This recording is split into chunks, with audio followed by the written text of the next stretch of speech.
Besides being ashamed to exhibit a timidity apparently groundless, I was reluctant to draw attention to myself in any way. I would not for the world have it supposed that I carried anything of value. "Well, there's no help for it," said I, and buttoning my heavy coat about me, I took my handbag and stick in one hand and asked my way to the hotel. My misfortunes had broken down the station master's indifference, and he directed me in a sympathetic tone. "Straight along the road, sir," said he, "between the poplars, for hard on half a mile. Then the houses begin, and your hotel is in the first square you come to on the right." I thanked him curtly, for I had not quite forgiven him his earlier incivility, and started on my walk, weighed down by my big coat and the handbag. When I left the lighted station yard, I realized that the evening had fallen very dark, and the shade of the tall, lank trees intensified the gloom. I could hardly see my way, and went timidly, with frequent stumbles, over the uneven stones of the road. The lamps were dim, few, and widely separated.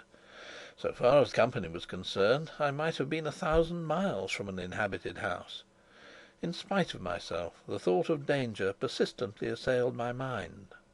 I began to review every circumstance of my journey, twisting the trivial into some ominous shape, magnifying the significance of everything which might justly seem suspicious, studying in the light of my new apprehensions every expression of Bauer's face and every word that has fallen from his lips. I could not persuade myself into security.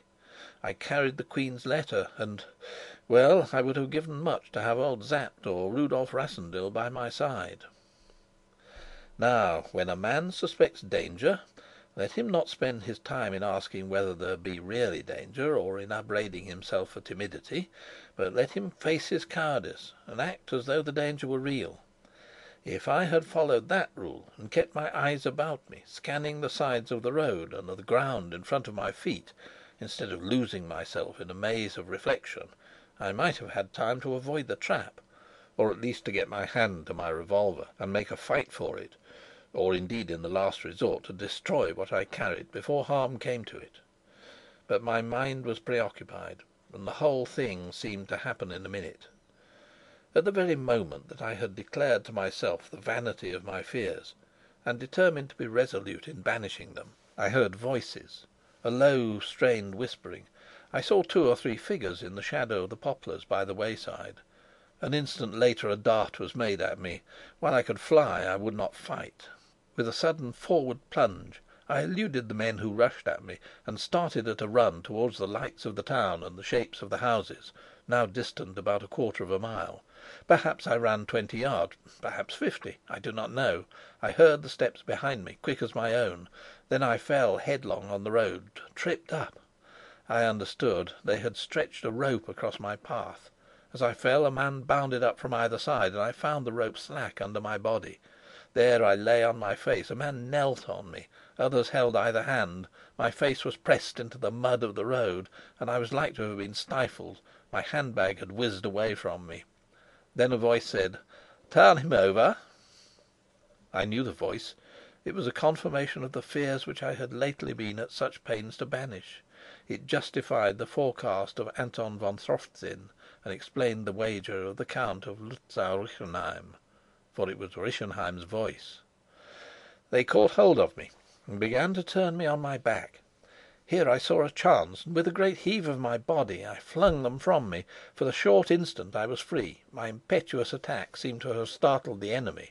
I gathered myself up on my knees, but my advantage was not to last long. Another man, whom I had not seen, sprang suddenly on me, like a bullet from a catapult. His fierce onset overthrew me. I was stretched on the ground again, on my back now, and my throat was clutched viciously in strong fingers. At the same moment my arms were again seized and pinned. The face of the man on my chest bent down towards mine, and through the darkness I discerned the features of Rupert of Hentzau. He was panting with the sudden exertion and the intense force with which he held me, but he was smiling also, and when he saw by my eyes that I knew him, he laughed softly in triumph. Then came Rischenheim's voice again. "Where's the bag he carried? It may be in the bag." "You fool, he'll have it about him," said Rupert scornfully. "Hold him fast while I search." On either side my hands were still pinned fast. Rupert's left hand did not leave my throat, but his free right hand began to dart about me, feeling, probing, and rummaging. I lay quite helpless and in the bitterness of great consternation. Rupert found my revolver, drew it out with a jibe, and handed it to Rischenheim, who was now standing beside him. Then he felt the box. He drew it out. His eyes sparkled. He set his knee hard on my chest, so that I could scarcely breathe. Then he ventured to loose my throat, and tore the box open eagerly. "Bring a light here!" he cried. Another ruffian came with a dark lantern, whose glow he turned on the box. Rupert opened it. When he saw what was inside, he laughed again, and stowed it away in his pocket. "Quick, quick!" urged Rischenheim. "We've got what we wanted, and somebody may come at any moment." A brief hope comforted me. The loss of the box was a calamity, but I would pardon fortune if only the letter escaped capture. Rupert might have suspected that I carried some such token as the box, but he could not know of the letter. Would he listen to Rischenheim? No. The Count of Hentzau did things thoroughly. "We may as well overhaul him a bit more," said he, and resumed his search.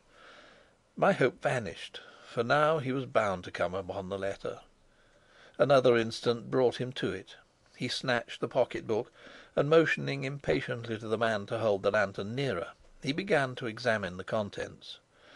I remember well the look of his face as the fierce white light threw it up against the darkness, in its clear pallor and high bred comeliness, with its curling lips and scornful eyes. He had the letter now, and a gleam of joy danced in his eyes as he tore it open. A hasty glance showed him what his prize was. Then, coolly and deliberately, he settled himself to read, regarding neither Rischenheim's nervous hurry nor my desperate angry glance that glared up at him. He read leisurely, as though he had been in an armchair in his own house. The lips smiled and curled as he read the last words that the queen had written to her lover. He had indeed come on more than he thought. Rischenheim laid a hand on his shoulder. "Quick, Rupert, quick!" he urged again, in a voice full of agitation. "Let me alone, man. I haven't read anything so amusing for a long while," answered Rupert. Then he burst into a laugh, crying, "Look, look!" and pointing to the foot of the last page of the letter. I was mad with anger. My fury gave me new strength. In his enjoyment of what he read, Rupert had grown careless. His knee pressed more lightly on me, and as he showed Rischenheim the passage in the letter that caused him so much amusement, he turned his head away for an instant. My chance had come. With a sudden movement I displaced him, and with a desperate wrench I freed my right hand. Darting it out, I snatched at the letter. Rupert, alarmed for his treasure, sprang back and off me. I also sprang up on my feet, hurling away the fellow who had gripped my other hand. For a moment I stood facing Rupert. Then I darted on him. He was too quick for me. He dodged behind the man with the lantern and hurled the fellow forward against me. The lantern fell on the ground. "Give me your stick," I heard Rupert say. "Where is it? That's right." Then came Rischenheim's voice again, imploring and timid. "Rupert, you promised not to kill him." The only answer was a short, fierce laugh. I hurled away the man who had been thrust into my arms, and sprang forward. I saw Rupert of Hentzau. His hand was raised above his head and held a stout club. I do not know what followed. There came, all in a confused blur of instant sequence, an oath from Rupert, a rush from me, a scuffle, as though someone sought to hold him back. Then he was on me.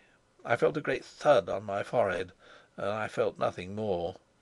Again I was on my back, with a terrible pain in my head and a dull, dreamy consciousness of a knot of men standing over me, talking eagerly to one another. I could not hear what they were saying. I had no great desire to hear. I fancied somehow that they were talking about me. They looked at me and moved their hands towards me now and again. I heard Rupert's laugh, and saw his club poised over me. Then Rischenheim caught him by the wrist. I know now that Rischenheim was reminding his cousin that he had promised not to kill me. that Rupert's oath did not weigh a straw in the scales, but that he was held back only by a doubt whether I alive or my dead body would be more inconvenient to dispose of. Yet then I did not